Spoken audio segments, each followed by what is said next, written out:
Hello and welcome back to Pokemon White, the Steel Only Run. This is episode 3, A Route to Failure. We'll see what that means in episode 4. Oh, trust me, you will see. Here we have a new feature from Black and White, the notice board. The notice board will inform you of weather conditions on the following route, and later in the game, it will inform you of the roaming legendary from your version, Tornadus or Thundurus. I believe it's Thundurus for white and Tornadus for black, and they are based on Raijin and Fujin. But we'll talk more on those when we get there. Here we have another cross transceiver call. It's pointless, really. They're always pointless, see? And she's right there. She could have shouted me and stopped me, I mean, really. But she does give us a useful item, unlike the X transceiver, which is useless. Really useless. She gives us the running shoes. You hold B, move fast. Really useful throughout the entire game. You'll be using these. I mean, they just never stop being a great item. Let you move fast, and I find they give you more control than the bike. And I always forget to use the bike, so... yeah. Oh, I forgot to mention, they also, in the post-game, will warn you of Pokemon swarms. The notice boards, that is, not the running shoes. Pointless NPC. NPC to warn noobs and cut the battle. It was a Lillipop.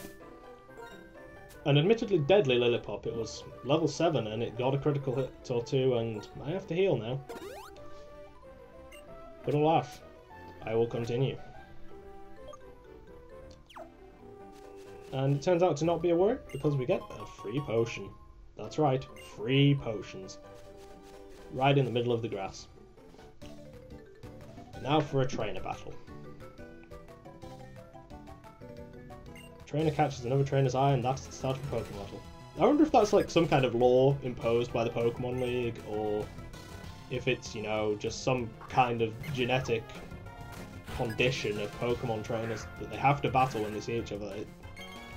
It's like Japanese fighting fish or something, you know. You can't put them in the same tank or they'll just go at it. But I can imagine that would be a dreadful thing to have in an office. I mean, if one trainer had a Metagross and one had a Garchomp, could you imagine the destruction you could cause in an office in the middle of a city? On the 20th floor or something? I mean, shit, people could die, man. But anyway, it's Patrat, it's boring and it dies. We beat youngster Jimmy. He gave us money. 112 Pokédollars, which is not bad for the start of the game, actually. Prize money. Use another potion. Make sure I'm in tip-top condition for the next trainer.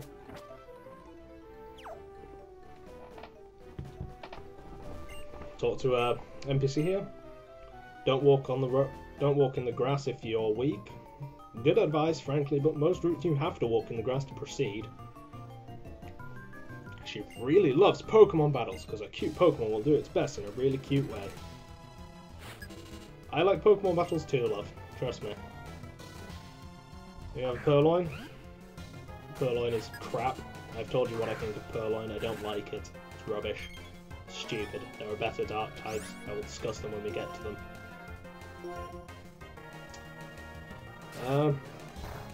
Yeah, it's not going to do well. It's going to lose.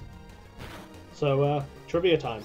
This is the third take of this episode because I kept leaving MovieMaker's sound on full without realising it and having to re-record the goddamn commentary because I had talked over the music and I had the music on twice when I put it in the episode and didn't realise that I'd done this twice.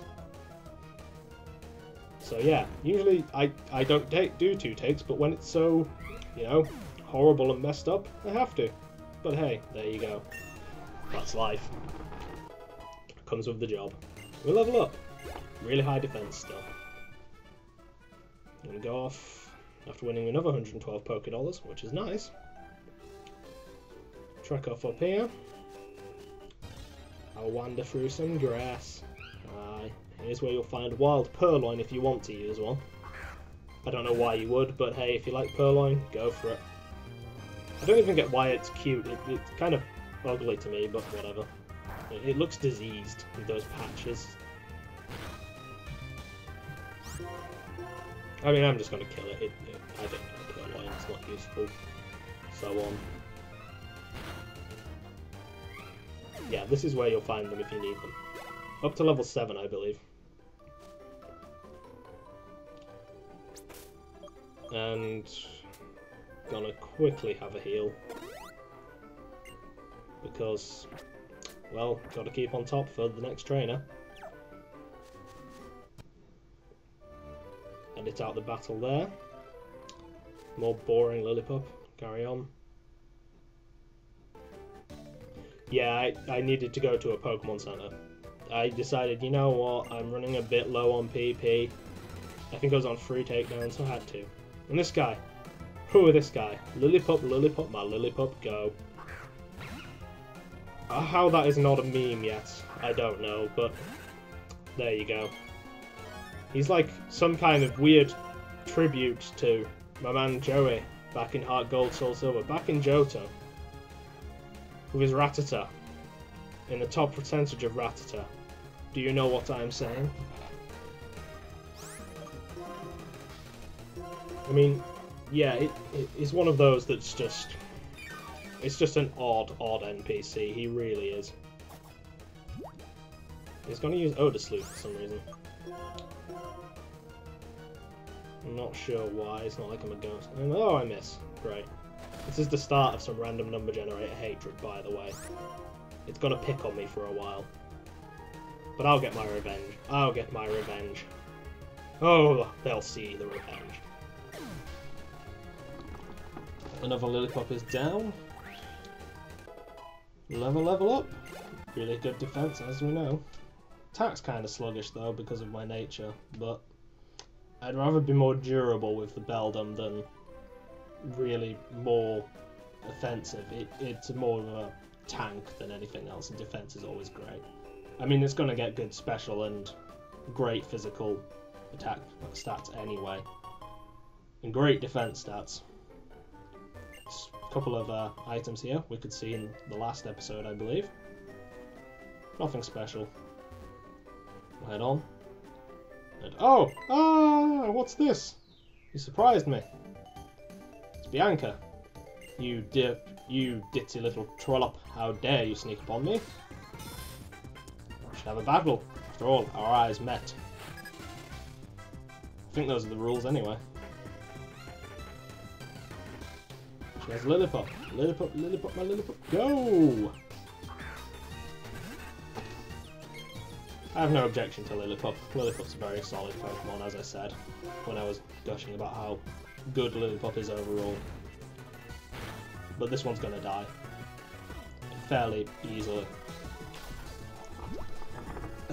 The rivals in this game are just so easy compared to previous generations. I mean, let's see. Red, blue, and yellow we had Gary, blue, red, whatever you called him. We had him. He was a genuine challenge at points, and he went on to become the last boss. I mean, he's fantastically difficult at some points. If you're not correctly trained, he really is a challenge. In Gold and Silver, the rival was a bit of a douche. He had diverse typings and became tricky later on. And Gold and Silver, if you chose Chikorita, his Cyndaquil had Shadow Ball. I'm not sure why, because it can't learn Shadow Ball, but it had it. And I remember this pissing me off a lot, but I have no idea why it had it. It just did. It was very annoying. But he was easier than Gary, but not as easy as some of the later ones. May in Generation 3 is just a joke. In Generation 4 we had Barry.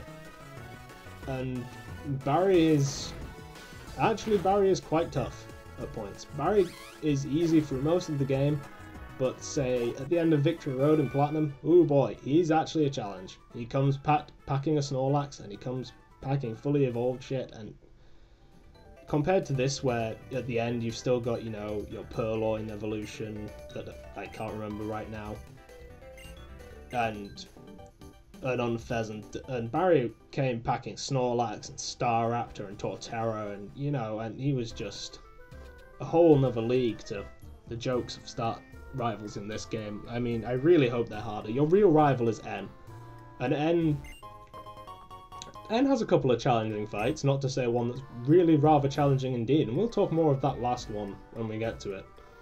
Spoilers, by the way. We'll talk to some NPCs, we'll get a free Great Ball, which is pretty great. Free Great Balls are always nice. I mean, free stuff is nice in general, but Great Balls are just great.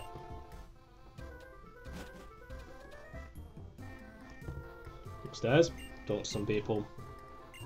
Talked to them twice because I was mashing the button again. My impatience.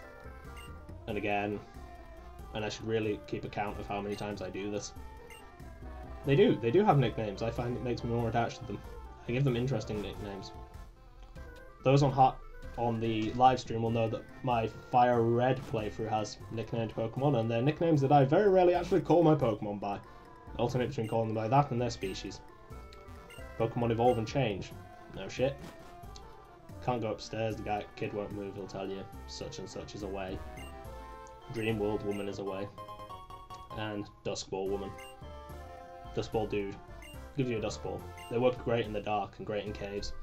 I'd advise hunting down your legendaries that are in caves and using them, or if they're not in caves, I'd advise doing it at night and using the Duskball anyway, because they're frankly, they're the best Pokeball. After the first turn, a quick ball is better, but then it's Dusk Balls until turn 30, where a timer ball overtakes it.